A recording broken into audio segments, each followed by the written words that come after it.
So അവരത് ഉപയോഗിച്ച് അവർക്ക് നല്ല റിസൾട്ട്സ്. പിന്നെ അവർ ഞാൻ വീട്ടിൽ പോകുമ്പോഴൊക്കെ പറയും, അശ്വിനി അടുത്തോട്ട് വരുമ്പോൾ 2 കുപ്പി എണ്ണ കൊണ്ടുവരണേ. ഹലോ, സോ ഞാൻ ഇന്ന് ഇങ്ങനെ ഒരു വീഡിയോ ആയി വരാൻ കാരണം എന്റെ അമ്മ വീട്ടിൽ കാച്ചിക്കൊണ്ടിരുന്ന ഒരു ഹെയർ ഓയിൽ ഉണ്ടായിരുന്നു. സോ ഈ ഹെയർ ഓയിൽ ഞാൻ എന്റെ ഫസ്റ്റത്തെ കമ്പനിയിൽ 1-2 കൊളീഗ്സിന്, അവർ ഞാൻ കേരളത്തിൽ നിന്നാണല്ലോ, ഉള്ള ഒരു നല്ല എണ്ണയൊക്കെ ഉണ്ടാക്കുന്നൊക്കെ പറഞ്ഞിട്ട് അങ്ങനെ ഞാൻ കുഞ്ഞു കുഞ്ഞു 2 കുപ്പി കൊണ്ടുവന്ന് കൊടുത്തു.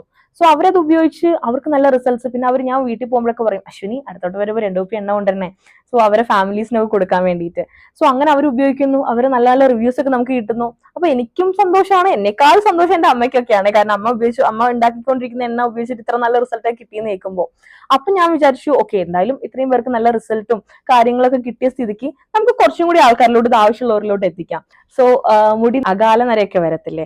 സോ ഇപ്പൊ ചിലർക്ക് നേരത്തെ മുടി നരയ്ക്കാനൊക്കെ തുടങ്ങും. സോ അങ്ങനത്തെ നരയ്ക്ക്, ഇല്ലാന്നുണ്ടെങ്കിൽ താരന്, പിന്നെന്താ പറയുക മുടി കൊഴിച്ചിലിന്, പിന്നെ ഈ ഡാൻഡ്രഫ് ഒക്കെ നല്ലപോലെ പോകും. കാരണം നമ്മൾ ആര്യവേപ്പില അങ്ങനത്തെ കുറെ ഇതിലോട്ടുള്ള ഇൻഗ്രീഡിയൻസ് ഒക്കെയാണ് നമ്മൾ ഇതിലോട്ട് ആഡ് ചെയ്യുന്നത്. സോ നമ്മളിപ്പോ ഇതെങ്ങനെ ഉണ്ടാക്കാറെന്ന് വെച്ചാൽ, ഞാനും അച്ഛനും കൂടി വയലിൽ കൂടിയും അവിടെയും ഇവിടെയൊക്കെ പോയി ഇതിന്റെ സാധനങ്ങളൊക്കെ പറിച്ചു കൊണ്ടുവന്ന്, പിന്നെ ഞങ്ങൾ എല്ലാവരും കൂടി ഇരുന്ന് നന്നാക്കി അതൊക്കെ വൃത്തിയാക്കി അരച്ച് എണ്ണയിലിട്ട് ഞാനും അമ്മയും അച്ഛനും എല്ലാവരും കൂടി ഇരുന്ന് എണ്ണയൊക്കെ കാച്ചി അങ്ങനെയാണ് നമ്മൾ ചെയ്തത്. അപ്പൊ കഴിഞ്ഞ വട്ടം ഞാൻ വീട്ടിൽ പോയ സമയത്ത് അമ്മ എണ്ണ കാച്ചുന്നുണ്ടായിരുന്നു. അപ്പൊ ഞാൻ അമ്മേനെ സോപ്പിട്ട് കുറച്ചധികം ഞാൻ കാച്ചിച്ചിട്ടുണ്ട്.